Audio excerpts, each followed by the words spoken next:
Hola, ¿cómo están amigos de Sala de Cine? El día de hoy sí toca turno hablar de esta película de Luc Besson, uno de los grandes directores franceses que nos ha entregado películas memorables y que de pronto vimos que venía con esta nueva versión de Drácula. Yo no se preguntaba, ¿cómo va a funcionar Drácula bajo la mano de Luc Besson? A mí en lo particular, Drácula, la historia y todas las películas que están alrededor de él, me gusta verlas, es un personaje que siempre me ha gustado y me parece que se merecía también una visión fresca de este director francés, pero vaya película extraña que acabé viendo.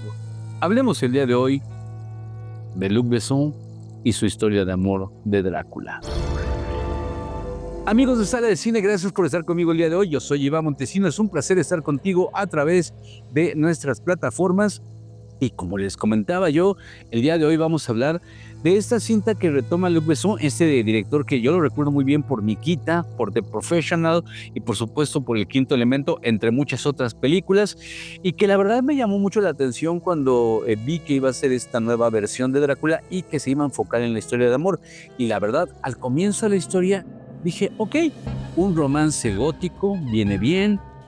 Por primera vez nos vamos a centrar en esto que ya había hecho, en lo que para mí es quizá pues la mejor película de Drácula, al menos la mejor película moderna de Drácula, que es la que hace Francis Ford Coppola, centrándose en el hecho de que la maldición que va a tener este hombre, este príncipe rumano, va a ser esta traición hacia Dios, o va a ser a través del hecho de que pierde a su amada, ¿no? Lo cual lo convierte, por supuesto, en este monstruo bebedor de sangre e inmortal.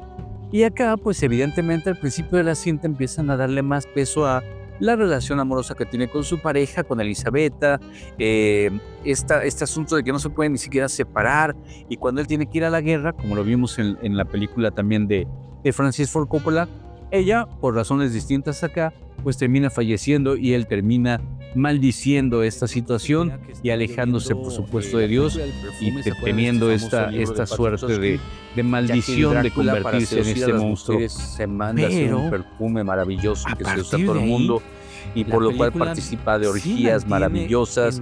Lo vamos a ver en distintas etapas porque además la historia la va narrando el propio Drácula, a un Jonathan Harker que era en todas las películas que hemos visto, en el propio libro, por supuesto, el amor de Mina Harker, a quien se va a convertir en el objeto de deseo de Drácula.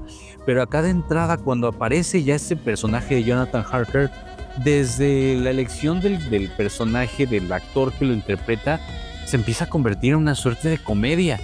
Y te sientes un poco extraño en el cine al ver que esta historia de amor dramática, que de pronto debería de convertirse en una historia de terror, se empieza a convertir en una parodia que me recordaba un poco La Danza de los Vampiros, esta película de 1967 de Roman Polanski, que era una comedia de vampiros, pero acá los tonos van siendo difíciles de digerir, porque no son tan sutiles ni tampoco tan abruptos. Vaya, me parece que no terminó de tejer realmente su historia.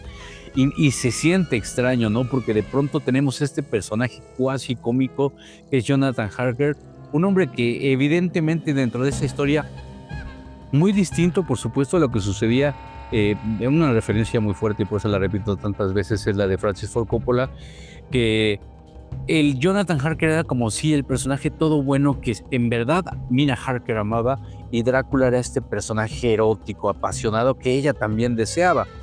Acá, no, acá ella todo el tiempo y desde el principio y hasta el final de la película dice, pues este güey, la neta, ni lo amo tanto, ¿no? Y él sí, pues supuestamente va a tratar de salvar su vida y tratar de salvar la vida de Mina Harker, pero es que hay unas gárgolas dentro de la película que es imposible que uno diga, ¿qué está pasando? Estas ayudantes normales que veíamos en todas las películas de Drácula, incluso desde las de Ted Browning de los años 30, que también me parece una gran película, con otro sentido ahí sí totalmente de terror, sin que haya historia de amor, sino simple y sencillamente un monstruo diabólico que al cual hay que vencer, al cual hay que matar, por el cual no hay que sentir ningún tipo de simpatía, cosa que no sucedía después con otras películas que hemos visto. Acá sí de pronto fue como de wow, ¿qué está pasando? ¿Por qué están estas gárgolas en lugar de estas chicas sensuales y vampirescas, que también las hay? porque de pronto resulta que este Drácula dice, bueno, tengo que encontrar a esta mujer porque va a reencarnar en algún momento, entonces se va a pasar la vida viajando y convirtiendo a la gente en vampiros nomás para que le avisen cuando la encuentran. Y cuando la encuentran, por supuesto, vuelve a resurgir la historia de amor, de pasión, en donde empiezan a pasar además cosas muy raras en el guión. Tenemos como el personaje antagonista de este Drácula al maravilloso actor Christopher Waltz, que en donde se pare se siente magnífico, aunque acá lo sentí como que llegó y dijo, ok, de eso se trata el papel, sí se los interpreto, me pagan. No porque haga un mal trabajo, sino porque no se siente que enriquezca realmente todos los matices que podía tener. Pero bueno, es este cura que se ha pasado durante 400 años su orden tratando de cazar a los vampiros y por fin se va a encontrar con el origen de todos estos malvados vampiros que están diezmando a la población en Europa al conocer al conde Drácula. Pero no termina como de cuajar. Se siente extraño, ¿no? Y además, bueno, evidentemente la película está hecha para que tú sientas una empatía tal con los personajes principales, con Zoe Sidel y con Caleb Landry Jones, que interpretan a Mina o a Elisabetta y al conde Drácula, que tú de verdad quieres que sobrevivan. Pero bueno, por ejemplo, voy a entrar en un terreno de spoilers, pero cuando de pronto tratan de atacar a Drácula, de la nada de pronto llega un ejército al castillo de Drácula y empieza este cuate a pelear, algo que hace muy bien el señor Luc Besson, las coreografías de peleas y tal, y enfrentarse a todo el ejército. Pero tú dices, ¿este ejército de dónde salió? Y ya no sabes si estás en el tono de la historia dramática, romántica, o en el tono de la comedia, o en ya una película de terror, pero nunca sientes terror. Realmente es una película compleja. Yo salí del cine con un sabor agridulce. Me parece que el señor Luc Besson no supo tratar de definir el tono. Es decir, podía haberla llevado hacia este mundo tipo, les decía yo, La danza de los vampiros, o dejarla simple y sencillamente como una historia de amor, así dramática y tal. Pero no, hay una serie de elementos, insisto, las gárgolas es imposible, están hechas por CGI y parecen las gárgolas como si fueran de una película de Disney, que después resulta que son como unos chavitos que están todos pálidos.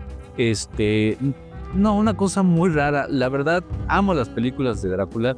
No es que esta no me haya gustado, la verdad sí la disfruté, tanto como disfruté Nosferatu, que también no terminó de cuajar a mi gusto, de Robert Eger, como también disfruté muchísimo esta versión, que ahí sí me parece que había una visión totalmente distinta de si vamos a retomar esta historia de Drácula y llevarla a un punto que fue la del Demeter, este barco de Drácula de mar y sangre, en donde pues, nos contaban eso, que son unos cuantos párrafos en el libro.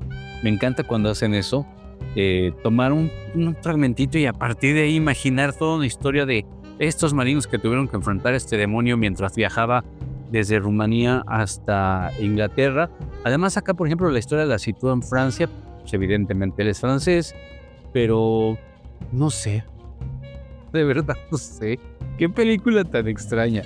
Vayan a verla, pero no se saquen de onda, es de verdad como un montón de pincelazos de comedia, drama, terror, bla, bla, bla, que para mi sentir se quedan 3 cojines, y creo que esos 3 cojines son más que nada por el cariño que le tenemos a Luc Besson como un gran director, y porque se siente que hubo un intento de decir, voy a contar la historia desde otra óptica, para que veas algo que nunca has visto.